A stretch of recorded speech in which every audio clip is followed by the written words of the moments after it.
when I was mayor of Saline, I was very involved with economic development. I actually was a representative in the Washington County area for Ann Arbor Spark, for the municipal representative, and very interested in promoting economic development. As mayor, we did a lot of work to recruit business and grow business in the city of Saline and in the surrounding region. And so I'm really delighted to have the opportunity to be here today, and I think we're all going to learn from each other a little bit. So I really appreciate everybody coming in.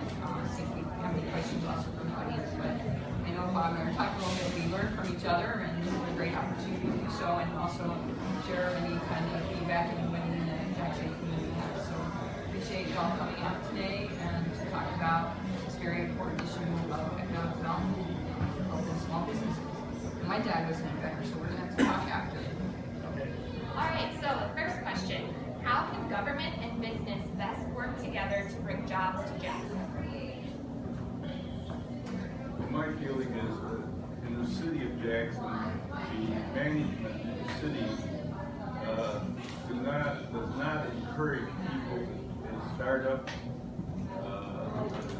does not encourage them.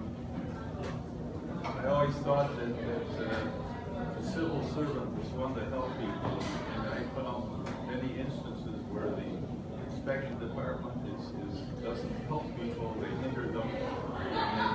And we rent a lot of space, and we had inquiries, and we make inquiries, and we say we'd like to have you be in one of our buildings. They say, well, it's too difficult to do business in Jackson. And so I think that we need some sort of assistance and leadership to change that perception. That's one. And two, we have a lot of assets in Jackson that are not being capitalized on. We could be probably like Orlando, Florida, Disney World. We have the world's largest walled prison in the 19th and 20th century.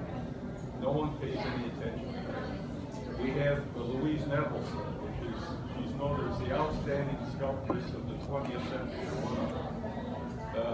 We have the TAG. We have the oldest continuous railroad station in the United States. We have the Cascade. We have the home of the Republican Party. And you know how those crazies are. If that was developed, it would be a great tourist attraction for those specific. A lot of crazies. And even beyond that, Jackson's history of innovation blows every community out of in the whole state of Michigan. In doing this research for the Innovation Corridor, I had librarians do research on the history of innovation in Jackson, and we did Kalamazoo and some other places. Jackson has a hugely strong innovative history, and we have some of the most innovative companies in the world. We have machine companies that can't do things that can't be done anywhere else in the world, and Jackson is a mecca of manufacturing. I tell people, I speak all over the state of Michigan, and I tell people, if you want to get something made, come to Jackson. I've only found one thing, getting a vacuum form for one of my ideas made. Other than that, you can make anything in Jackson. So nobody knows about it. I think that we're this declining community, that we've had an issue. Now it's where I'll get in trouble. The old guard has kind of shunned new growth and development. I believe I'm part of the young innovators and the young entrepreneurs in Jackson, and that group is just tired of us just holding back the reins. And we have this attitude: get on board or get out of the way. This town's moving. I believe Jackson's going to redeem its old status as #1 manufacturing and the #1 community in the state of Michigan. That's what I believe, and that's my goal is. I have to agree with John and disagree with you, Bob. The city is not business friendly. The truth of the matter is we have a population today that's the same as it was in 1910. Our peak of our population was in 1930 when we built all these houses that you see out here. We've had hardly any new construction in residential residential structures since then. We have about 60 to 70, and the area where I represent is closer to 85% rental, and that is why we are aggressively going after blight and eliminating that need to have these dilapidated houses and a community that looks like hell. Now, we can't pick and choose who we inspect, because I like you and I don't like you. I can't do that, because your business is this, your business is this. I can't choose who you do that. That's against the law, and it's unfair, and it's discriminatory, which we don't want to do. Yes, sometimes some people get caught up in the mix and they have to put money into their properties, but you know, that's also part of making the business, the community more attractive, so people will come here, will do things, because Jackson tends to always be very closed off, and we have to be much more inviting to people. Simple things as cosmetics to the community, making sure it looks attractive, looks like communities that other people have been to. I travel all over the state for work, and we are one of the only communities that don't have mast arms in the community. I mean, it's something really simple and dumb like that, but it does not give you the appearance that we are a modern community that is doing a 21st, 22nd century type of innovation here. We're still trying to talk about, you know, the back in the day type of stuff. We can't do that. And I think the city leadership is moving forward in that direction. And we're trying to accommodate people, and our inspectors do help businesses. I can give you a list of people that say they save me money because they ask questions first instead of going back and getting after people after the fact. When you don't pull permits and you have to go back and retroactively fix things there against code. I understand, but we'll agree to disagree about it. So do I. It sounds like one issue is promotion, right? Like Promotion of this community, it's positive, it's the attitudes too. I mean, the community is, it's a community that's taken it on the chin over the last several decades.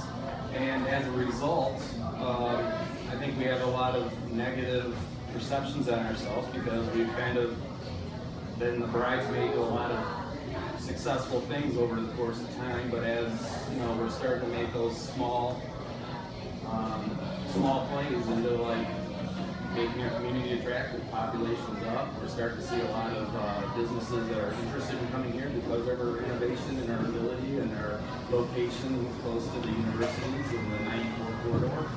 And I think as we continue to make our community attractive and encourage our growth and work with our other current businesses, we should continue to be successful and make money in Jackson, we'll do that. So when I was mayor, one of the things that we talked about was talent. We looked at the governor talking about that also, like how is that an issue of matching talent to businesses here? If there's I mean, one of the things when we had an economic development board, I mean, okay, so I just saying, radio thing on. I was just saying that we did work on recruiting, not making sure when we recruited business, the big issue was having the talent, and I'm just wondering if that is an issue.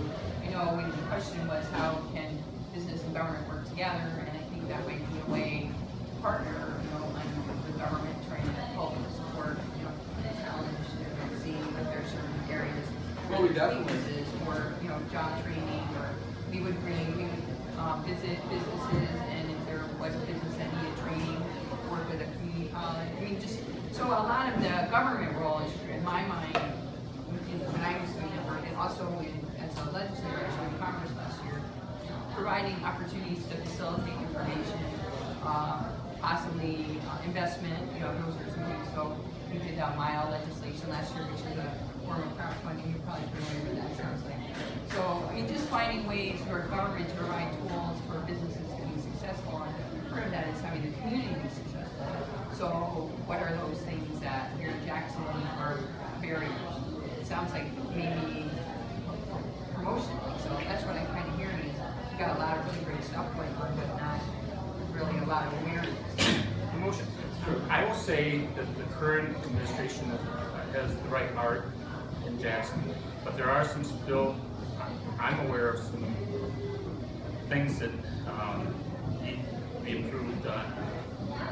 I've talked to several business people that are afraid to build or put their business in Jackson because of the inspectors and some of the groundwork things. I know maybe when our inspector retires, things will.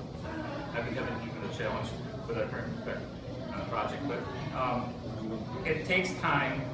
It takes time to change old perceptions and behaviors, and so I will say that having been a building inspector before, we need to have a promoting building department versus a my way or the highway, which is the perception that I hear all the time. So.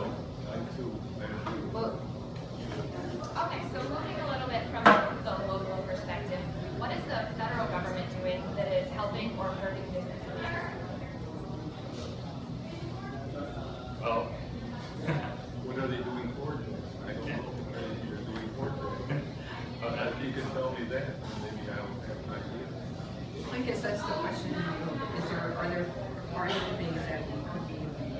Or, I know there's talk about the community that's concerning for manufacturers and for jobs. I think that's problematic right now. But are there other tools? I know that SBA has tools. Are they accessible for folks in Jackson? Well, as I mentioned, we have, and they did a study, the city did a study, I think about 10 years ago, and I can show you a copy of that says that older people with money will go to destinations where they see a cultural thing. And we have these cultural things that I've mentioned. They aren't presented necessarily properly. Examples of the city itself encountering is the wall they put around the Cascades. After 40 years, they realized that it inhibits views, and they're ripping it down now, which is a very positive thing.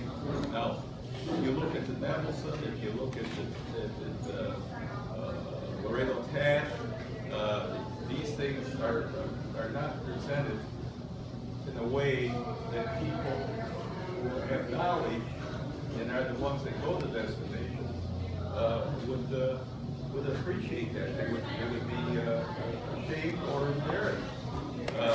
The prison, over 50% in my research, over 50% of tourists go to old prisons in Mansfield, Ohio. Because of a movie, they get 100,000 tourists a year going through that prison. And it doesn't have anything compared to what we have here. And the person that's trying to develop that and grow it, no one has encouraged her, helped her. The city has done the thing for her. I will say The prison's not even in the city, first of all. And it's The not our The job. old prison on Cooper Street, the world's largest walled prison in the 19th and 20th century, is in the city. Not owned by the city, it's not a city thing, and it's not even a city goal. We have a conventional and tourist bureau, we have a chamber of commerce, we have an enterprise group. They're the ones who should be doing that. That's not the city government's goal. Well, the leadership. But back to your question, the question is what can Washington help do here? In the city of Jackson, the largest population that's growing right now is 0 to 18. It's mostly in poverty.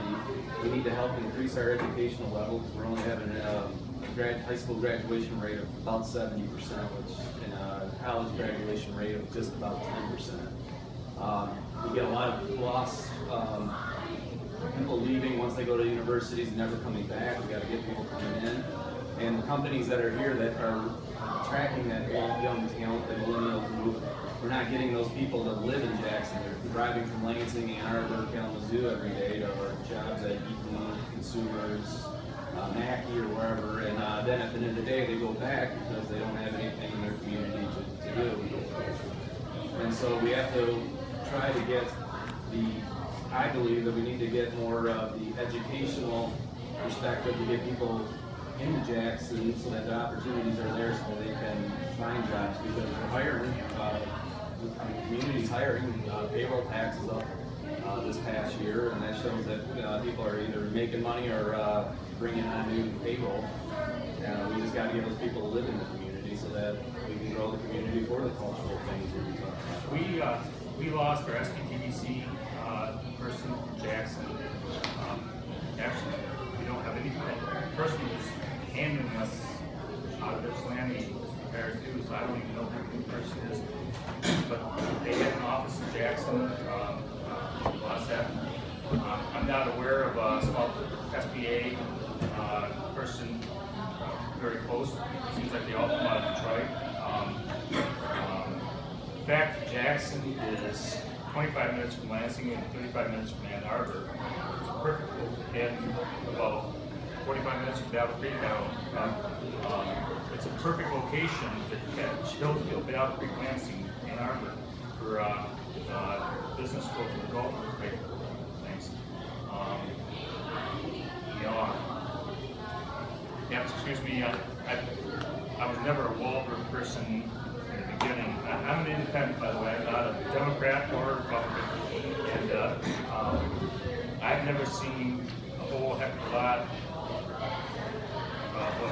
I'm not aware of what anything Wahlberg's brought to our community. So we're looking for a fresh start. I think one of the things that we miss. Two. We have an incubator space. What was it? Incubator. Business startup. Okay, the incubator has failed, and I'll tell you why. Incubators work with juvenile companies. A juvenile company is a company that does machines and has a product, and they're already, all they need is a place to put their building. And with the 2009 recession, there's so many spaces in Jackson that you can get for the same price. It makes more sense to go buy your own building than to go to the incubator. What's cool about our makerspace is that we work with diaper companies. And what a diaper company is they might have an idea on a napkin, they might have some drawings, they might have maybe some business sense, but they don't really have much of anything. And so they come in and they can use tools. What that does is help them figure out what tools they need to buy for their product. Secondly, we have people that teach writing a business plan, forming business development. And so anybody off the street that has nothing can come in and take advantage of a space, and you get people that know how to use the tools. They teach how to use the tools. We have the tools. It's a place where you can play. Retirees can come in and make. We have a full wood shop, make toys, make whatever. We're building a machine shop. We have 3D printers. That's how you fund. Rent? We got a rent. Rent was a donation. We just got a nonprofit. We're funded by, it's $50 a month for membership and donations that we've gotten from different philanthropists in town, and donations of tools. So we are independent. We are not, we could use some government help. But we're a nonprofit. It's thinkers and makers and inventors with a place just to do things. And so it's a new concept. It's a nationwide concept. They used to have a maker fair at the White House last spring, a year ago spring. And it's a whole new concept. And what's cool is we're really high tech. We're doing things with Arduino boards and Raspberry Pi boards, which are little computer chip boards that make things do things.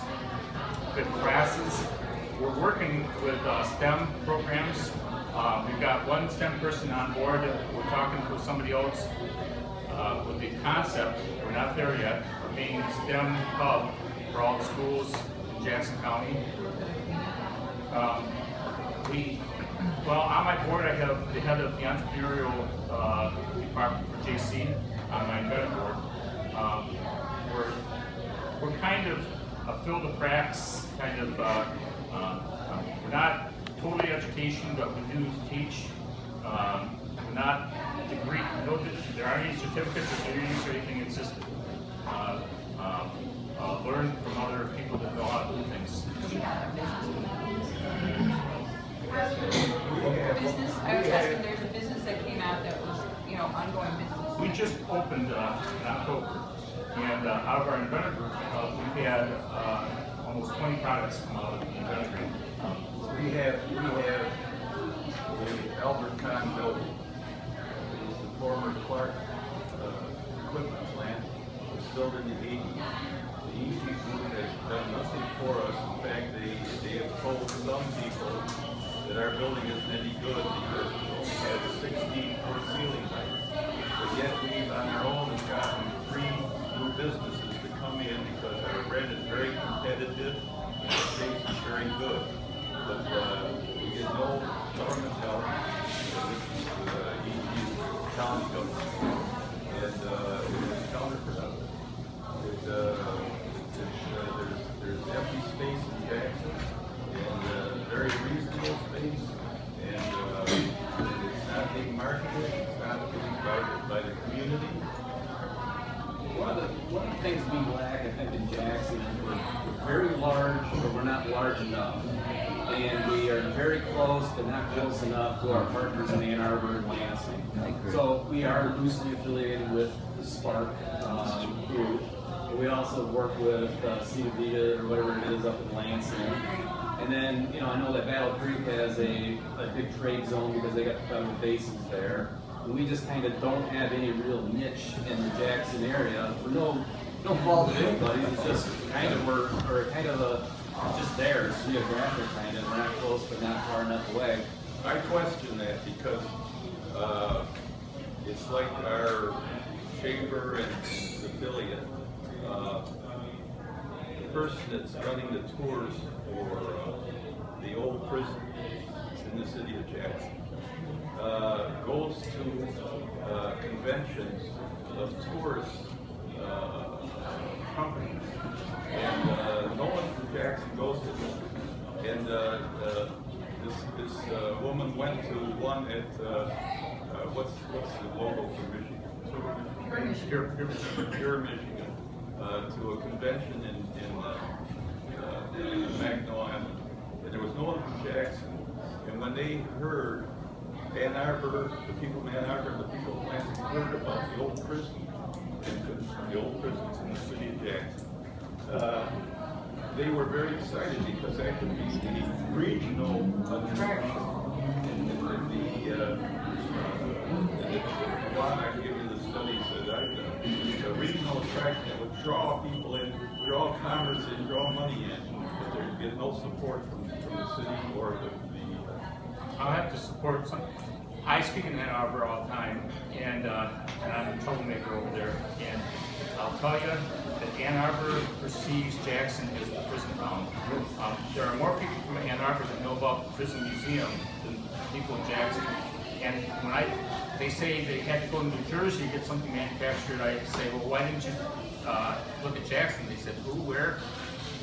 There's something weird. It's like a black hole or a Darth Vader fog of invisibility, or I don't know, whatever. When you come from Jackson, they're so shocked when they find out that they could have had something made here, that we do manufacturing, that we have the innovation, that we have all this other stuff going on. I draw inventors from a 100-mile radius for our inventor group. Toledo, Ohio, Saline, Troy. Ann Arbor has an inventor group, but nothing like what we have in Jackson. And they come over here and they go, I just never knew. I didn't know about Jackson. I didn't know that there was so much going on here. And it's like the look of shock. When you can do a lot of really cool stuff with a brand and forget about Lansing and Ann Arbor. That's great. You have your own thing right there. That's really manufacturing. You know, because a lot of manufacturing is coming back to the states that we used to go overseas. And Saline, we have Saline Electronics, which is a circuit board. They do. They are doing work that used to be done in China, and so there are really great opportunities. It's just a matter of making people aware of it and building capacity. And maybe that's what we're partnering with the county economic development board. And maybe some federal trade zones